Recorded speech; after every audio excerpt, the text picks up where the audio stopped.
What up? What's up, good people? It's your girl KB. You know what I do, and you know why I do it. Check this out. I'm reading Daily Reflections, which is from Alcoholics Anonymous. And I shared that my first two readings are from recovery books because I work in the field of recovery. And this message is reinforcement on what I've been preaching and teaching for the past, I'm going to say, week or so. And it's about amends.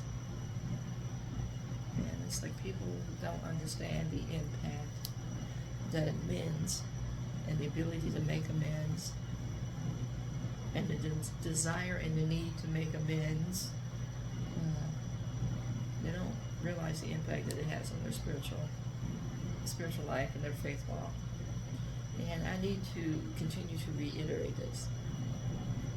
The words "I'm sorry," while being very polite, are very cursory and lack, I won't say authenticity. There's no connection.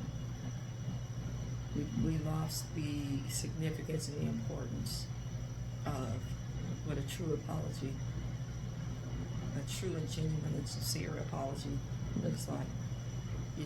I'm sorry looks and sounds like God bless you when somebody sneezes.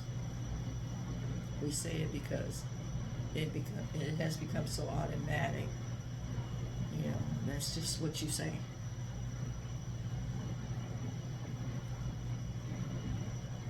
I want that to sink in.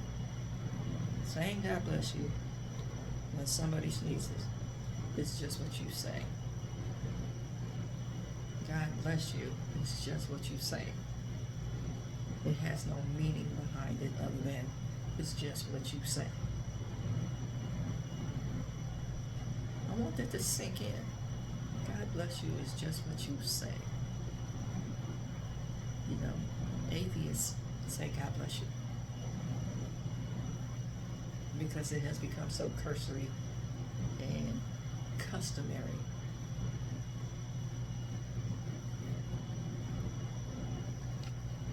Let me just get into this reading. It's entitled Emotional Balance. And the opening statement is, made direct amends to such people wherever possible. Made amends to people wherever possible. See, that poses a possibility and a probability. There's odds on that happening.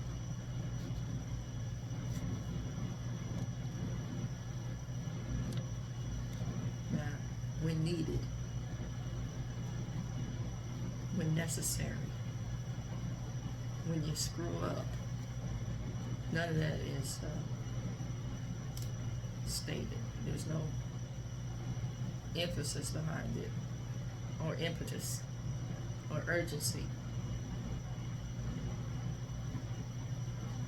Let me say this again. Made direct amends to such people wherever possible. Hey, when you work the rest of your steps, you might want to get around to just saying, I'm sorry, I did something that just, left a mark. I'll give you an example. I had somebody rear end me at a light. I just purchased this car. I think I had it for 2 weeks. And they rear ended me with great impact. And I heard the crack. And I saw, little cars have plastic bumpers. I saw the bumper catawonky. So, the person didn't see that the lines were off. So it's like, oh, there was no damage. You heard the loud crunch.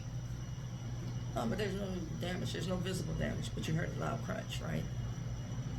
I said, no, I got the insurance information. I said, just want to have my car looked at to make sure there's no structural damage. because I heard a loud crunch. Now, granted, again, it's a plastic bumper. Got that piece. But I wanted to make sure that the metal didn't take the hit.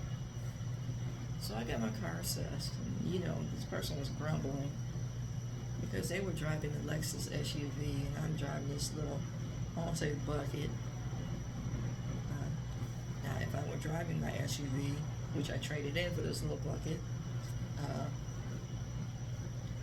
it would be a different outcome for sure because it was two large cars. But,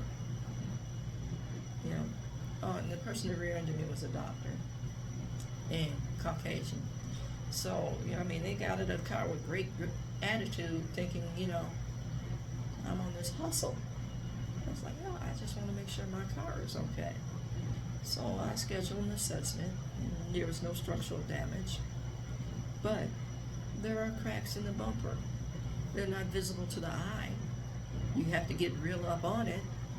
And the bumper clips were a little bent, so I had to straighten those out and reconnect the bumper because it just clips on. But for the most part, my car structurally was okay. Now, visibly, you can see if you get up close on it. Why am I saying this? When you mess up and you need to make amends. You know this automatically. And if you don't know, I'm sure a person will tell you, you hurt them. But because you feel like you're justified, or you can't see any visible damage, or because the person loves you and they tell you, no, I'm okay, you go with that. But you know in your gut that you messed up.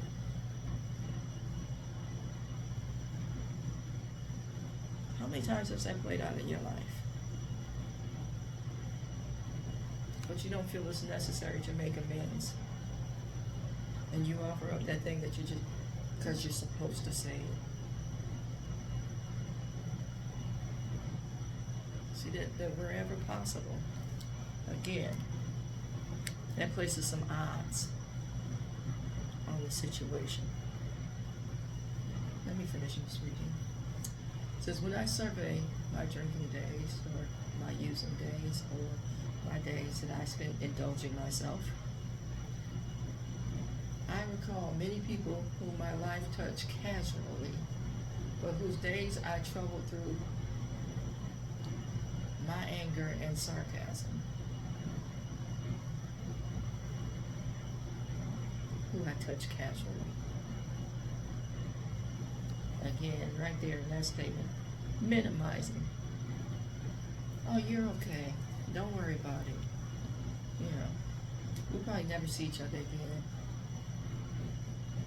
Rude is rude is rude is rude. Impolite is impolite is impolite is impolite. There's no such thing as a little pregnant. You either are or you aren't. A little sin. Sweetheart, a little yeast leavens the whole loaf.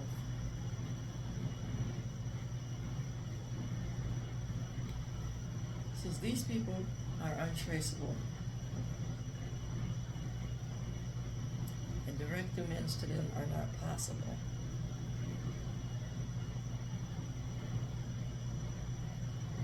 I'm not talking about the untraceables. I'm talking about the presence.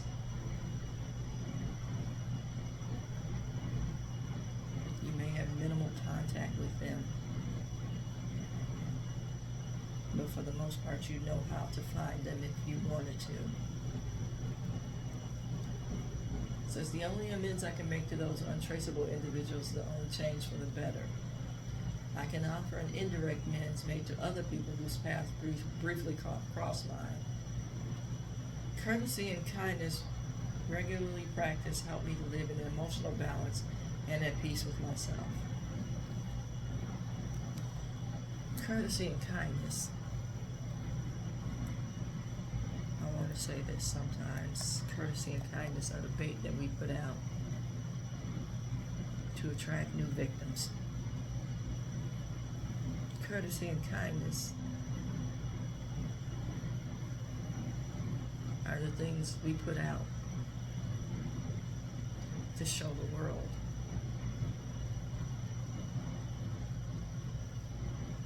You know that, but I'm a good person. You know, it's part of the facade.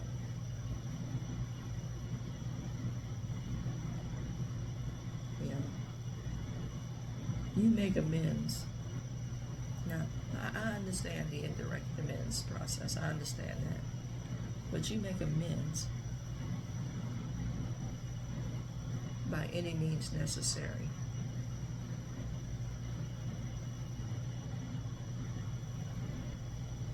If you stole, put back. If you hurt, give back.